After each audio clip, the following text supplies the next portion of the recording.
Alors, faut-il présenter Régis Debray?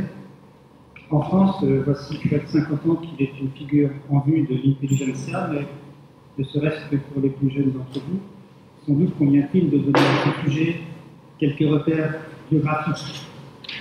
Né en 1940, il est d'abord un pur produit des grandes écoles. Ancien élève de l'école normale supérieure, où il est reçu premier. Il passe avec succès l'agrégation de philosophie en 1965.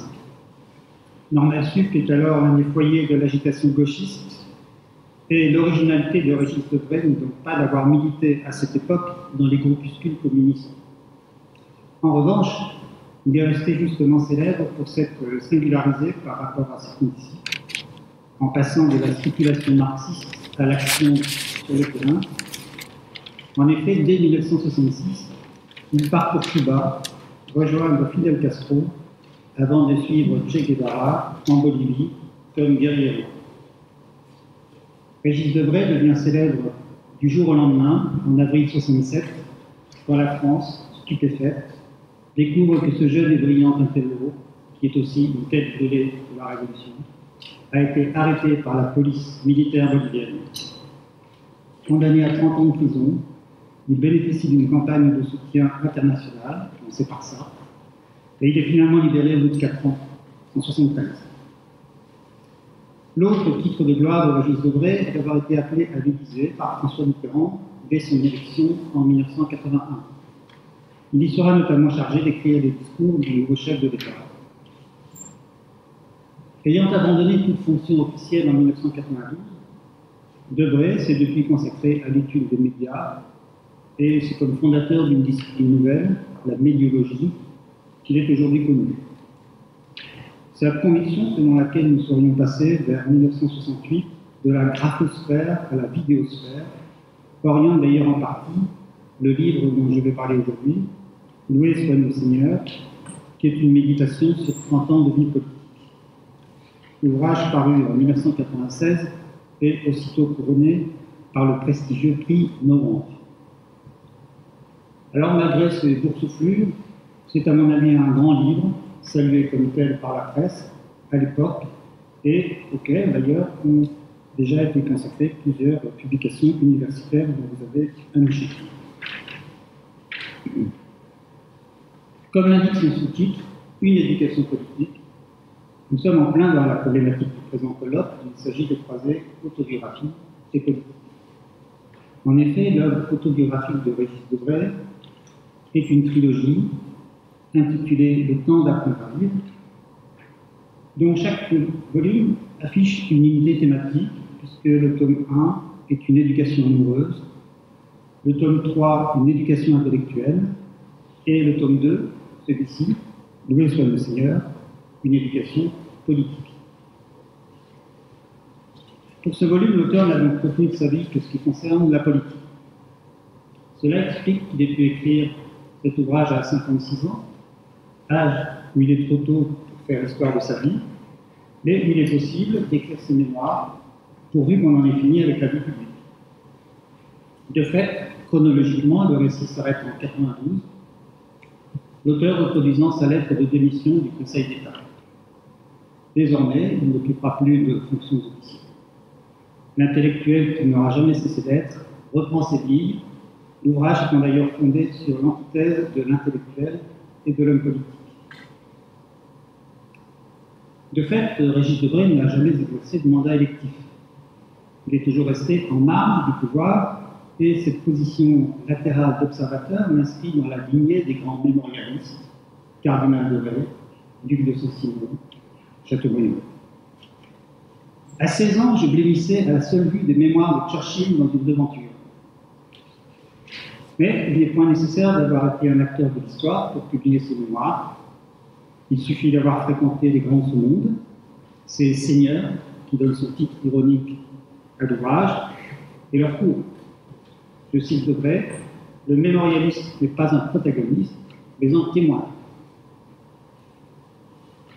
Je commencerai par observer ce travail du mémorialiste qui portraiture les hommes d'État, avant de montrer que son propos s'élargit à l'histoire d'une génération, empruntant au roman d'apprentissage une rhétorique du désenchantement qui le conduit en moraliste à démystifier la politique sur le mode de la dérision.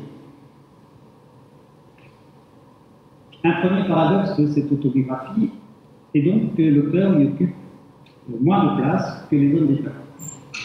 Les hommes d'État auxquels il s'est successivement voué comme à autant de figures paternelles, Fidel Castro, Che Guevara, Mitterrand et, plus brièvement, Salvador Allende.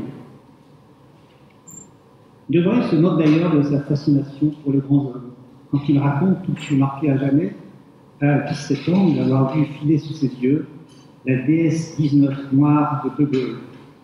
C'était à une centaine de mètres, et il n'est pas sûr d'avoir aperçu ses traits, mais il fut touché par la grâce. Dans le cas de Louis sur le Seigneur, la position en retrait occupée par le narrateur ne tient pas seulement à cette règle énonciative qui s'impose aux mémorialistes. Il y a une raison plus profonde, exposée avec une rare virulence dans Les Rendez-vous manqués, en 1975. Dans ce livre, qui est une esquisse d'autobiographie, nous avons un réquisitoire contre l'autobiographie, dénoncé comme un genre suspect, un supplément noir. L'autobiographie taxée de ridicule, d'impudeur, de facticité, de subjectivisme morose et même d'infamie. Pourquoi?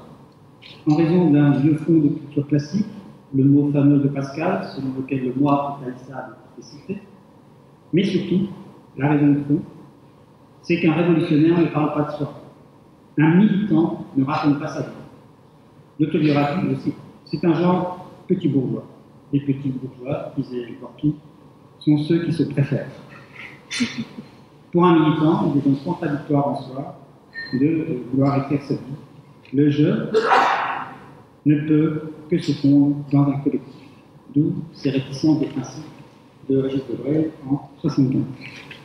Les Rendez-vous manqués est donc l'œuvre d'un mémorialiste coincé, qu'on peut caractériser à la fois comme, je cite, une autobiographie collective, rédigée à la première personne du pluriel, nous, et une hétérobiographie, puisqu'elle est en vérité centrée sur le militant Pierre Goldman, en tant que son histoire tragique parle pour nous tous. Toutefois, dans Les Rendez-vous manqués, nous avions aussi une autobiographie indirecte à la faveur de quelques digressions personnelles sur la rue du Lune, Cuba, etc. Cette structure, où le narrateur est en quelque sorte en retrait, se retrouve pour une part dans Louis sur le Seigneur, qui, à cet égard, est aussi une hétérobiographie, centrée d'une part sur Castro, c'est la première partie, et d'autre part sur Mitterrand, c'est la deuxième partie.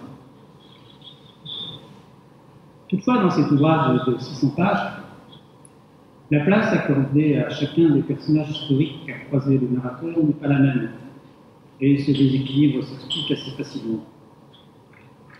À Allende, Debray consacre une dizaine de pages, tout simplement parce que son séjour à Santiago du Chili en 1971 n'a duré qu'un mois. À Mitterrand, qui occupe en apparence la moitié du livre, comme il a occupé la moitié de la vie publique de Régis Debray, seulement 70 pages. Pourquoi? Eh bien, c'est dit. Parce que tous ceux qui l'avaient approché sont allés de leur portrait, et qu'après tant de témoignages, dit Debray, il n'a plus que des rien à ajouter. Plus singulièrement, le portrait de Che Guevara, que Debray a pourtant très bien connu, puisqu'il fut son compagnon d'armes au sein de la guérilla bolivienne, n'occupe qu'une vingtaine de pages, les plus émouvantes du récit, avec le chemin de croix héroïque et tragique de cet idéalisme inflexible, mort pour la Révolution. Mais 20 pages seulement, sans doute à cause de la part de responsabilité de Régis Debray dans l'élimination du Che, une affaire toujours pas éclaircie, et dont cette ellipse trahit la mauvaise conscience. Du coup, c'est la figure terrifiante de Castro qui domine de sa haute stature toute la première partie du livre, plus de 200 pages sur Castro. Retentissement émerveillé de cette invraisemblance initiale, je vous raconte comment un jeune prof de philo de 25 ans, en poste au lycée de Nancy, sur la seule foi d'un article sur le castrisme qu'il avait publié dans les temps modernes, fut mandé à la Havane par Fidel Castro soi-même, de milieu en exercice. Il abandonne son poste au milieu de l'année et aujourd'hui il pontifie sur l'éducation.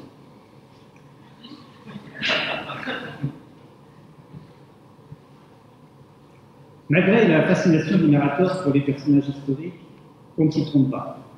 Doué sur le Seigneur n'est pas une géographie. Au contraire. Certes, cette autobiographie intellectuelle s'apparente à un roman d'apprentissage. C'est un point commun avec cet autoroman de formation de Claude Arnaud dont il a été question hier. Roman d'apprentissage, c'est l'auteur qui l'affirme, puisque pour le novice qu'était le jeune révolutionnaire inexpérimenté, ces pères de substitution qu'il a croisés sont autant de tuteurs qui l'auront formé et converti au principe de réalité. Mais, du même coup, la tonalité générale qui donne son unité d'éclairage au récit est celle explicite du désenchantement. Parce que Debray est un philosophe, épris par définition des idées générales, cette peinture des hommes d'État qu'il a côtoyés s'inscrit dans un tableau des mécanismes du pouvoir et qui donne une analyse brillamment conceptuelle qui prolonge sa critique de la raison politique, ouvrage de 81. Mais on le devine chez cet essayiste fougueux, volontiers lyrique ou caustique, ce témoignage sur l'exercice de l'État n'a jamais la froideur d'un jugement impartial. Au contraire, le moraliste n'est jamais loin, qui mesure, sinon les impostures, du moins la distance entre l'idéal politique et son incarnation par les gouvernants. Cette entreprise de démystification qui déboulonne les statuts porte à un premier niveau sur les grands piliers historiques, qu'il est d'autant plus facile de rapetisser qu'elles sont vues depuis les coulisses. Compte tenu de sa sortie peu glorieuse, Mitterrand est la victime toute désignée de ce meurtre du père. Mitterrand, le moins intellectuel des présidents de la Ve République, mais c'était avant Sarkozy et présent. Mitterrand qui croyait voyante, écrivain manqué, dévoré par la manœuvre, et pour qui, je cite, tout est égal, tout solo, le soldat de la Wehrmacht et le FFI. Mais Che Guevara, ce personnage légendaire n'échappe pas à la critique. Guevara, dont Debray dénonce les aveuglements sectaires et la cruauté. Il reste que le portrait à charge se concentre sur Fidel Castro. Si la peinture n'est pas toute une pièce, le héros de la révolution cubaine n'en prend pas loin pour son drame. Despote incompétent, imprévisible, infantile, dépourvu d'humour, fermé au débat d'idées, paranoïaque et mégalo. Il apparaît avant tout comme un dictateur et même un monarque qu'entoure une sorte de périmètre magique. À partir de ces figures saillantes, la démystification s'étend alors au dévoiement des idéaux politiques dans l'exercice réel du pouvoir.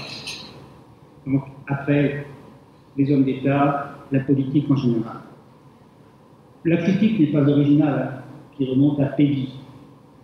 Elle met ici à nu, notamment l'hécatombe de ces années de plomb, les condamnations à mort, mais surtout le grand écart entre les conduites et les discours, la classique succession des profiteurs aux mystiques. Comment les vainqueurs de la révolution cubaine ont établi une dictature bureaucratique et policière, c'est ce que devrait appeler joliment l'institutionnalisation du charisme, et le règne d'une nomenclatura affairiste, jalouse de ses privilèges matériels. Donc il profite. C'est gâterie dans l'accès libre, l'avant-garde politico-militaire nous comptait en premier. J'avais 24 ans et une voiture avec chauffeur jour et nuit à ma disposition. Le réfrigérateur se remplissait tout seul. Ça, c'est pendant son séjour à Cuba. On passe dans la deuxième partie à la peinture corrosive de la gauche cagnarde sous Mitterrand, avec son arrivisme. En vérité, seul compte les places et les voitures de fonction, le reste n'ayant strictement aucune importance. D'où les petitesses d'un personnel politique minable dominé par une succession de caractère dérisoire, peur de se planter, de rater le coche, de se mouiller. Je songe à un croquis ironiquement ethnographique, façon Ladrillère, du cocktail, comme codification des rapports de force, comme dans une tribu de macaques. Rien d'étonnant à ce que l'exercice du pouvoir au sommet de la République soit décrit comme une sorte de chaos fait de dysfonctionnements tragiconiques, dont l'affaire Greenpeace fut l'exemple le plus visible. Impossible de trouver des causes dans ce cas où les faits résultent de caprices et d'incidents de dernière minute. Fustigeant l'expéditive désinvolture des décideurs, le stupéfiant amateurisme des professionnels de la politique devrait décrire leur prétendu pragmatisme comme de l'esbrouffe et du désarroi. Il nous apprend que le mot de perestroïka a été lâché par étourderie. La conclusion d'une telle démystification est que la politique, en fin de compte, n'est qu'un leurre et une inconsistante exhibition. Comme il s'agit de montrer à celui qui aurait encore foi à la politique que c'est à chaque fois le contraire de ce qu'on attendrait qu'il ait fait, cette dénonciation des impostures d'État développe une rhétorique de la désillusion dont la figure systématique est le paradoxe. Il y a 3 paradoxes par page. Par exemple, le fait que Fidel Castro est américano-maniaque, ou que nos princes sont les moins libres des hommes, peu de choses dépendent d'eux, eux dépendent de tout. Seul un conservateur radical peut faire un réactionnaire, les hommes politiques qui sont des égoïstes et des altruistes malgré eux. La politique est donc un monde à l'envers. Quand la poudre aux yeux devient le grain des choses, c'est ce qui ne marche pas politiquement, qui marche médiatiquement et vice-versa. Le moins opérationnel devenant le plus crédible. C'est ainsi que la gauche est une politique de droite. La comédie du pouvoir révèle donc un monde sans dessus-dessous. À Cuba notamment, on découvre un univers où tous les rôles sont distribués à contre-emploi, où tout fait quiproquo. Des Hidalgo en guerriers, un Caudillo à l'ancienne en leader d'avant-garde, autant de caucassiques qui atteignent des sommets tragiconiques, puisque Castro respecte à son insu l'étiquette de Buckingham Palace, autant d'erreurs de casting. Du coup, ce monde à l'envers se prête à une peinture carnavalesque. Dès l'incipit, la politique est ramenée à ce que Bakhtin appelle le bas corporel, appareil digestif et dentaire, vin d'honneur, banquet, pot de rentrée. À l'Élysée, le bureau de Régis Debray communique avec un ancien cabinet de toilette. Dès lors, l'angle retenu par le mémorialiste consiste, je cite, à aborder les choses sérieuses en petits plaisantages sur le mode du prétexte. Car, c'est justifié, à la cour plus qu'ailleurs, la vérité sort de la bouche des bouchons. Ce livre n'est donc pas seulement une méditation politique, c'est aussi un ouvrage très drôle, plein de verbes mordantes. C'est une satire d'une politique fondée sur le rabaissement. Les grands hommes sont vus par le petit bout de la lorgnette, ce qui donne lieu à des scènes savoureuses. Par exemple, Castro croqué en agent immobilier. Moi qui avais cru dans l'adage latin « De minimis non curat praetor », le prêteur ne s'occupe pas des détails personnellement, Castro passe à me prendre à l'hôtel dans sa voiture pour m'exposer les avantages et les inconvénients de l'appartement où nous devions loger, exposition de la terrasse, entrée de service, garage. Dès lors qu'elle s'étend à tout le personnel politique, cette veine comique, cette satire, ou en tout cas cette comédie, qui est la comédie du pouvoir, rappelle que nous avons affaire à une génération post-héroïque, née trop tard et comme telle vouée au sketch, puisque toute référence à la grande histoire ne peut être que parodique.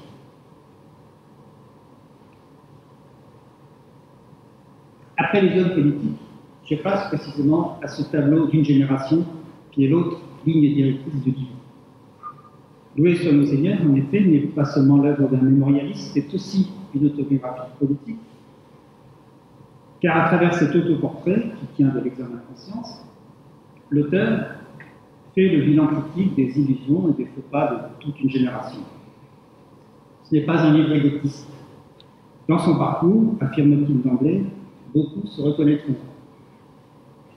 Archétype du jeune bourgeois rebelle qui s'est pris pour un révolutionnaire, devrait, parce qu'il a payé son engagement de 4 ans de prison, mais était sans doute mieux placé que quiconque pour retracer les aveuglements puis les renoncements d'une jeunesse exceptionnellement homogène dans ses croyances et ses abandons.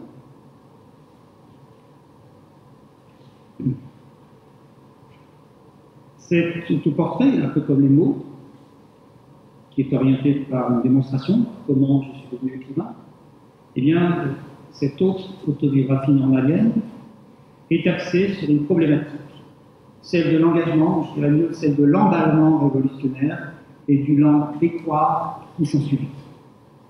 À ce titre, ce récit n'est donc pas seulement le bilan d'un itinéraire personnel, celui d'un ex-guerriero castriste devenu sous Mitterrand le favori du prince.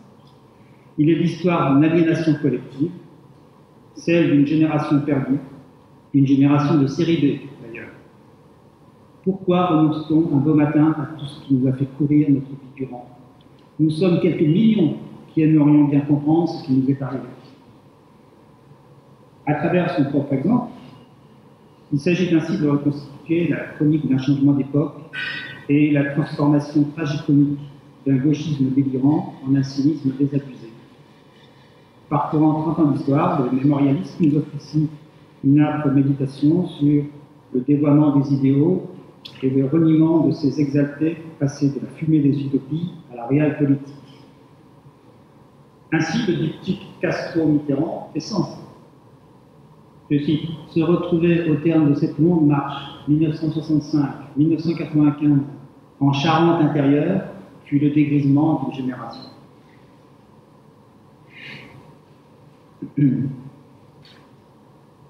Parce que le narrateur est dans la position de surplomb du quinquagénaire qui, ayant vécu, peut faire la leçon au jeune idéaliste qu'il fut, et avec lui à tous ceux qui lui ressemblaient, le ton dominant n'est pas tant celui d'un spécialiste des sciences politiques que d'un moraliste. Homme de culture, devrait se plaire aux aperçus synthétiques, aux vues cavalières, aux morceaux d'histoire. De plus, le philosophe, épris de vérité, affectionne les sentences gnomiques et les généralités. Par exemple, trop de considérants nuit à la décision, comme trop de lucidité nuit à l'amour. Philippe Lejeune soulignait déjà, je cite, la place qu'occupe le discours dans la narration autobiographique. La perspective principalement rétrospective, n'excluant pas une réflexion sociale ou politique. On peut tout de même s'étonner en l'occurrence de l'ampleur de ce métadiscours, les 150 dernières pages, et du pas qu'il prend sur la relation des événements relégués au second plan. Le livre est d'ailleurs placé parmi les essais dans l'édition Folio. Mais soit, après tout, nous avons affaire à un clerc qui n'aime rien tant que le débat d'idées. Alors, ce qui stupéfie davantage, c'est le fond du propos. Toute la section qui va des conseils aux jeunes générations au petit lexique militant, n'étant rien d'autre qu'une ahurissante leçon de cynisme politicien. Car on est ici bien au-delà du pragmatisme auquel se serait finalement résolu l'idéologue désabusé. La corruption, normale. N'ayez pas trop de conviction, restez professionnel. La mystification, un métier. Votre devoir est de fabriquer des faux-semblants. Debray se prendrait-il pour Machiavel ou Mazarin? Alors j'observe que dans La puissance et les rêves, qui est un essai, il plaide pour une réelle politique de gauche. Mais je pense plutôt que nous avons affaire ici à l'équivalent d'un éloge de la folie, de petit lexique militant sur lequel s'achève l'ouvrage, décrit, je cite, la vie politique sous l'angle de la déraison. C'est un dictionnaire dont les entrées ne sont que des entrées de service. Le pouvoir n'est pas une vocation, c'est une jouissance. La politique n'est que phraséologie et rhétorique creuse. Ici, la jubilation polémique se fait provocation ou canular, deux spécialités normaliennes. Ce cynisme déguisé en réalisme n'est pourtant pas nihilisme, car ce que montre en acte cette histoire d'un non malentendu, s'être cru un destin politique, c'est que cette fascination pour la vie publique n'a que trop retardé la véritable vocation de l'auteur, écrire. Robert Dumas a bien montré que chez Debray, le révolutionnaire a longtemps étouffé l'écrivain. Et de fait, abandonnant la politique, le voici qui s'assume désormais comme tel. En définitive, comme s'il s'agissait d'affirmer ce nouveau statut octorial face aux militants, à l'intellectuel, aux savants qui fut successivement, c'est en écrivain, c'est en styliste que Debray nous livre sa confession politique, multipliant les allusions littéraires qui établissent une connivence avec le lecteur cultivé. Je terminerai donc en soulignant succinctement les qualités artistiques de cette autobiographie qui, en dépit de quelques faiblesses, me semble un des grands livres de cette fin de siècle. Donc, ne fais pas. Debray, un bon normalien, aime avant tout briller. Il cultive les mots d'esprit, les calembours, comme le temps tasse, les maximes percutantes, les raccourcis saisissants, les formules qui tuent, et autres traits d'esprit.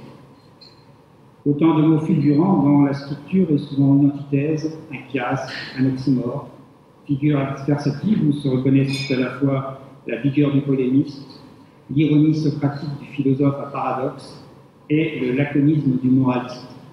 Quelques exemples d'antithèse. Là où De Gaulle parlait de la France, Mitterrand parlait de lui-même. Exemple d'oxymore. Mitterrand se satrape des bonheurs. Castro se colosse pointilliste. Des chiasmes pour son parcours qui va de Castro à Mitterrand. Je suis passé de la foi sans la méthode à la méthode sans foi. Voilà. La fonction de ces figures est de souligner les ambivalences politiques. Je cite, le drapeau rouge fut une bonne école de bravoure et d'imbécilité, une régression côté esprit et une avancée côté cœur. À ce style nerveux, lapidaire répond au plan de la composition une organisation thématique et non pas chronologique, une organisation qui suppose d'ailleurs connu les événements d'une vie. Aux entraves d'une exposition méthodique, Debray préfère le désordre savant et la vivacité d'une narration volontiers allusive et elliptique. Cela dit, il a beau faire l'éloge de la concision, avec l'écriture syncopée, il préfère l'emphase, l'éloquence périodique, les déferlantes oratoires. Son style est celui d'un rhéteur qui multiplie les apostrophes, les dialogismes, les questions rhétoriques et les véhémences du polémiste. Se moquant lui-même de ces phrases gonflantes, il préfère à l'acticisme de l'agrégé l'asiatisme verbeux, un style de flux, dont le procédé favori est l'amplification. L'amplification, ça consiste à poser un thème et à le développer dans tous ses replis pendant 4 ou 5 pages. Le rythme de son récit est fait de ces séquences oratoires puissamment déroulées, dont beaucoup filent en outre des métaphores concentriques pour se transformer en scénettes symboliques selon un procédé visionnaire qu'il emprunte aux terminos des écrits de combat. Exemple, on s'était raconté à propos des Français, on s'était raconté des histoires, on vivait au-dessus de nos moyens. Comme la France dans le monde, la gauche, depuis 1945, voyageait en première avec un billet de seconde. Un contrôleur charentais est arrivé. Un contrôleur charentais est arrivé, affable et malin, et nous avons regagné en douceur le bon compartiment. Mais l'amplification est aussi la figure ordinaire de la haine. Et de fait, chez Debray, l'œil critique de l'intellectuel le dispute au souffle puissant du récitant épique, sans cesse tenté par le brandissement légendaire de façon Malraux. Tout est ici médiatisé, voire magnifié par les modèles littéraires, les antécédents culturels, les exemples historiques.